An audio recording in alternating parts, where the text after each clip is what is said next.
ইন্নাল হামদুলিল্লাহ ওয়াসসালাতু ওয়াসসালামু আলা মান লা নাবিয়্যা বা'দাহু ওয়া আলা আলিহি ওয়া আসহাবিহি ওয়া আজওয়াজিহি ওয়া যুররিয়াতিহি ওয়া আহলি বাইতিহি আজমাইন।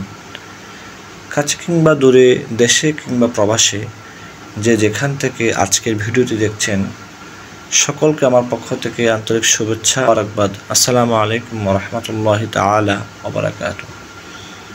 প্রিয় দর্শক শ্রোতা, আজকে আমি আপনাদের সামনে একটি গুরুত্বপূর্ণ বিষয় নিয়ে আলোচনা করব।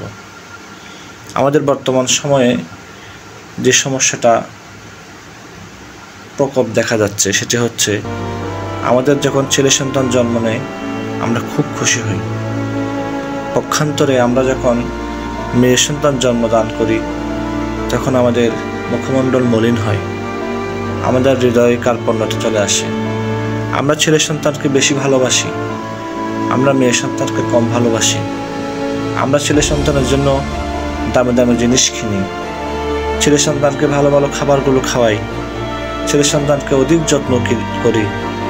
মেয়ে সন্তানের জন্য কম দামে জিনিস কিনি, মেয়ে সন্তানকে কম ভালোবাসি। সেটি ইসলামে একেবারেই নিষিদ্ধ। আল্লাহর প্রিয় নবী হুজুর আকরাম রউফুর রহিম সাল্লাল্লাহু তাআলা আলাইহি ওয়াসাল্লামের দরবারে এক সাহাবী আসলেন, আনসারী সাহাবী। কিছুক্ষণ পর তার সন্তান দৌড়ে আসলো। সাহাবী উঠে গিয়ে সেই সন্তানকে চুমু খেলেন, কোলে করে নিয়ে এসে রাসূলের দরবারের সামনে বসলেন, তাকে তার এক উল্টো রাখলেন। এর কিছুক্ষণ পর তার মেয়ে দৌড়ে আসলো। সাহাবী উঠে গেলেন, তার হাত দুটো ধরে তাকেও পাশে আনলেন, তাকে বাম পাশে বসালেন। আল্লাহর প্রিয় নবী সাল্লাল্লাহু তাআলা সাল্লাম সেই সাহাবীকে ডাকলেন, ডেকে এনে বললেন, হে আমার সাহাবী, তুমি কাজটি ঠিক করোনি। তুমি তোমার ছেলে সন্তানকে যেভাবে আদর করেছিলে আমি খুব খুশি হয়েছি। আমি আরও বেশি খুশি হতাম তুমি যদি তোমার মেয়ে সন্তানকে সেভাবে আদর করতে। মুসান্নাফে আবু শাইবার মধ্যে হাদিসটি রাওয়ায়াত হয়েছে। আরও একটি হাদিস সহিহ মুসলিম শরীফ এসছে 4059, 4064। আল্লাহর প্রিয় নবীর দরবারে এক সাহাবী আসলেন। সে সাহাবী তার সন্তানকে একটু উপহার দিলেন। সে সাহাবী তার সন্তানকে বলল, এটি রাসূলকে দেখাও, রাসূলকে দেখাও। রাসূল খুব খুশি হলেন, রাসূল তার জন্য দোয়া করলেন। সে সাহাবীকে ডেকে বললেন, হে আমার সাহাবী, আমি খুব খুশি হয়েছি তুমি তোমার সন্তানকে উপহার দিয়েছ। আমি তোমাকে একটি প্রশ্ন করি, তুমি তোমার সন্তানকে যে উপহারটি দিয়েছ, তোমার ঘরে আরও সন্তান সন্ততি রয়েছে, তুমি কি তাদের জন্য হুবহু উপহার কিনেছ?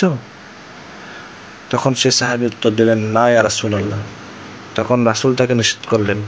রাসূল তাকে বললেন, তুমি তোমার সন্তানদের প্রতি ন্যায় বিচার করো। তোমার ঘরে যতগুলো সন্তান থাকে তুমি তাদের প্রতি সদাচরণ করো, তাদের উভয়ের জন্য হুবহু একই আচরণ করো। আমাদের যদি ছেলে সন্তান থাকে, মেয়ে সন্তান থাকে, কিংবা আমাদের অনেকগুলো সন্তান থাকে, আমরা কোনো সন্তানকে কারো থেকে বেশি প্রাধান্য দেব না, সবাইকে আমরা সমানভাবে আদর করব। এটি আমার রাসূলের শিক্ষা। আল্লাহ সুবহানাহু ওয়া তাআলা বলছেন, যে ব্যক্তি তার ওয়ারিসের প্রাপ্য সম্পদ থেকে তাকে বঞ্চিত করে, সে ব্যক্তিকে আল্লাহ সুবহানাহু ওয়া তাআলা জান্নাত থেকে বঞ্চিত করবেন। অর্থাৎ আমরা অধিকাংশ দেখতে পাই ছেলে সন্তান মেয়ে সন্তানের সাথে আমাদের বিভিন্ন বিষয়ে, দুনিয়াবী বিষয়ে কিংবা আখিরাতের বিষয়ে কলহ বিবাদ সৃষ্টি হয়। আমরা সে থেকে সন্তানকে সম্পদ থেকে, মিরাসের সম্পদ থেকে বঞ্চিত করি। এটি ইসলামে একেবারেই হারাম। মুসান্নাফ আবু শাইবা 16-215 পৃষ্ঠায় আল্লাহ সুবহানাহু ওয়া তাআলা এটি নিষেধ করেছেন। সন্তান যতই খারাপ হোক, আমরা সন্তানকে কখনো তার ওয়ারিসের সম্পত্তি থেকে বঞ্চিত করব না। সন্তান মেয়ে হোক, সন্তান ছেলে হোক, সন্তান যাই হোক, আমরা সন্তানের প্রতি ন্যায় বিচার